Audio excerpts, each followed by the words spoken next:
Kenya Cooperative Coffee Exporters is a farmer-owned organization, 100% owned by the coffee farmers, and it was actually formed to support farmers participating in the entire value chain. We are now almost 8 years old.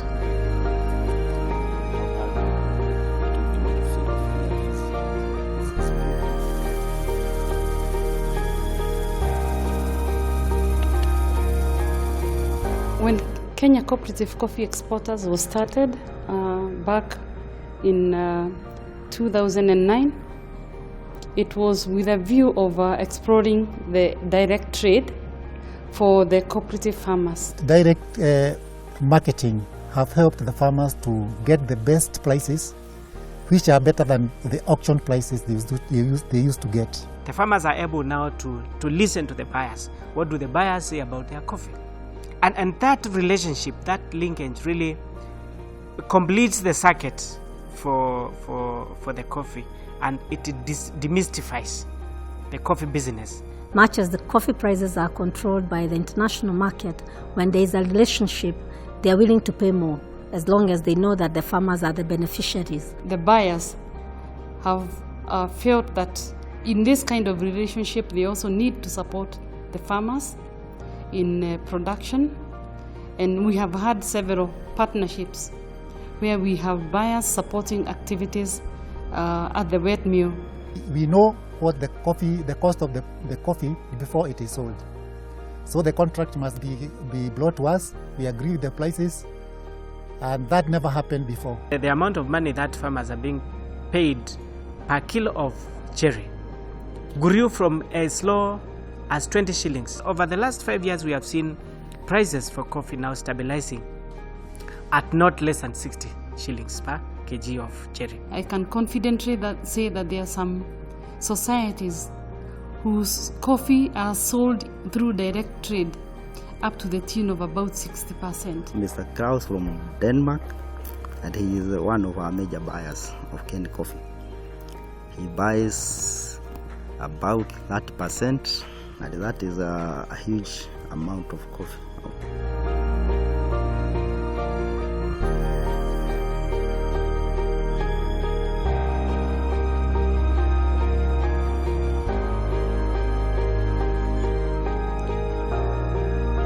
Before Kcce came in, the milling losses were quite high. As high as 30. When we as Kenya Cooperative Coffee Millers came in, we were able to establish as low as 16%. Before the Kcce, farmers were never aware why they were getting these losses. We used to give our coffee to the millers, but now we are able to mill our own coffee, we are able to grade our own coffee, so by the time it leaves our store, we are able to know the exact grades that we are giving to our marketer. Societies have been able to say they were experiencing as low as below 50% in terms of combined AA and ABs, which are the most premium grades. But by the time now we are doing milling ourselves, let's say about 80% of our coffee, which they grade to be on the premium grades. Since we took the issue of educating farmers, the premium grade has been increasing volume-wise. That is AB and AA.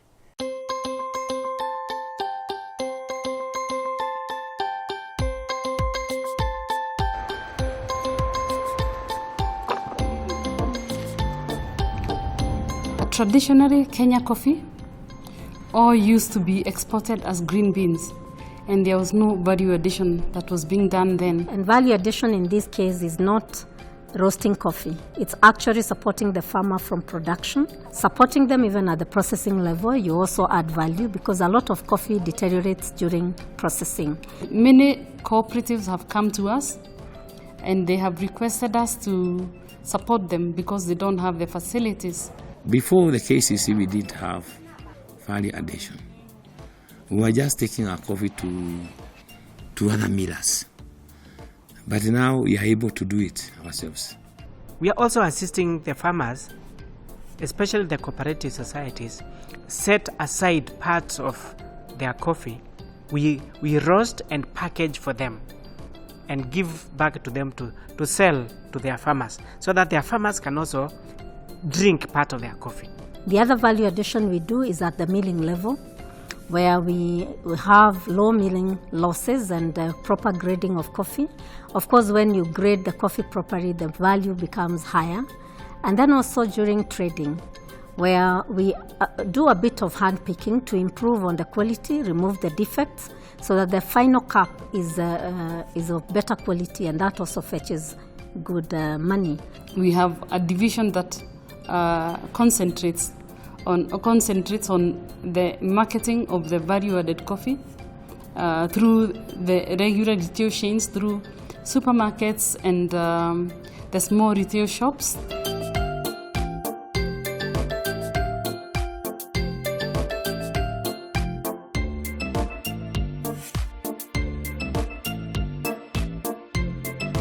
One shining area has been the farmers' field schools. We have classes, and those are adult classes, and they have no walls, they have no roof, they are held in the coffee farms. The training to be provided was the specific activity that needs to be carried out in the farms at that particular moment. The farmer is told this leaf is affected by leaf rust. He or she is able to see what leaf rust means. Once you train an adult like by seeing and by touching, definitely that will stick into their minds. Immediately after training, they will be told, now go to your farms and do this now. Yeah, so that the training and the knowledge would still be fresh in their minds. Kuma hindi yo FFS ikiambiriria ndabanariirie nacio na nginya mwithi ndie ndatigana nacio nĩndaithĩkĩte nĩcio nĩ tondũ nĩ kahua nĩ mũndũ ndĩethaga wa kũnjehera na rĩu ndiendaga ona kũnyitĩrwo itemi nĩ mũndũ nĩ ndĩcehagĩra. Out of those, the training, the FFS, the coffee quality has improved and it is in record. Beforehand, we used to hear of our coffee being classification 6, 7, 8, but now we are able to get classification 3, positive, negative, up to 5. Othaya Farmers Cooperative Society, before we partnered with them, their total production for the 19 wet mills was 900,000 kilos of cherry. The levels of production have really gone up. Last year, their production was 3.75 million from 900,000 just 3 years ago. For now, they project to produce more than 4.5 million kilos of cherry.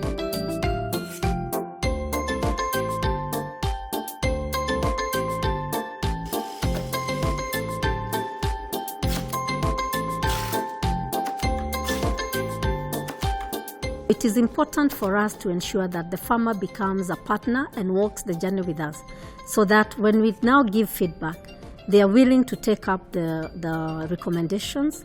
Before they sell our coffee, they consult us that we have this coffee of yours and it is going for this.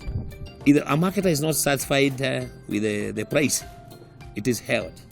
So it is not sold. To await maybe for another day to be sold. Wazi wao na ujibikaji wanao, kwa sababu unapata milling statement ikiingia kwa KCC, wakiuza unapata sales advice, alafu baada ya wiki mbili unapata cheki yao. They are very transparent in the sense that we always track our coffee. And at times I use the milling statement to track whether they are telling me the truth. So I always mark the balances and the sales. So at the end of the day, it tallies.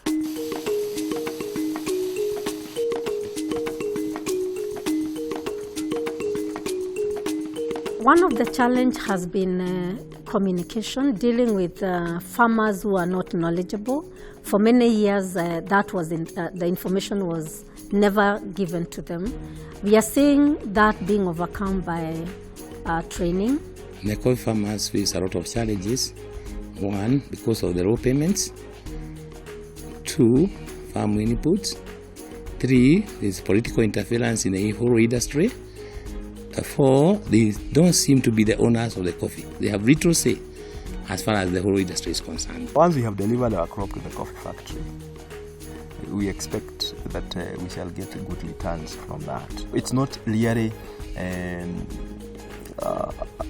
a market that you can predict that tomorrow I may get this amount of money and therefore I can invest with the hope that I'll get some good returns. Many times we find that we find very good buyers who are interested in that coffee.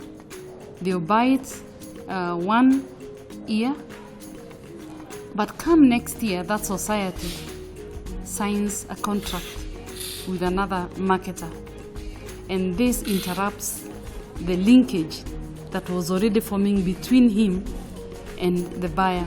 Our farmers they are not loyal, so they can move from one society to another. Marketing agreements should not be annual, but there should be an allowance that would allow marketing agreement for 3 or 5 years. We also had issues of getting direct sales, for example, because it's not cheap for farmers to go all over the world looking for markets. It's expensive. With direct sales, the payments do delay. Sometimes you may get somebody buying very well, but they want to contract that coffee today to be shipped at a later date. And unfortunately, the farmer needs money in between. So we are working closely with the bank, with the cooperative bank, so that we can provide the advances to farmers.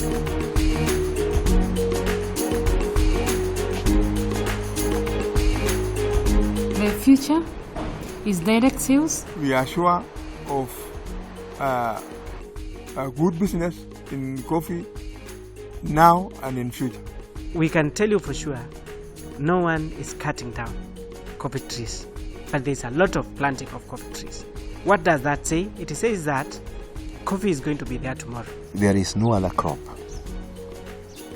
that would give you as good returns as coffee, in view of the fact of where you grow it, the management practices that coffee requires, and the returns that you get out of that. Our expectation as Boma society, we want to grow as a big society and to serve our farmers and to give them the best by giving them good services. The prices are doing well. We are coming back we are improving on the production. And I think farmers are becoming enlightened because of the likes of Kcce. And so I think there's a bright future. Na sijafa roho kwa sababu ninaona maisha ya baadaye. Mimi naona kahawa itakuwa ndiye mzigi na mama utu wa mgongo katika sisi hapa tulipo sasa.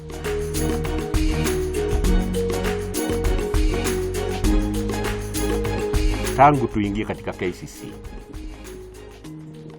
kuna mabadiliko, kwa sababu tulipokuwa tuna wale mabepali wazungu, payment yetu wakati mwingi ilikuwa inakuja shilingi 25. The best was in 2010 when the prices went up.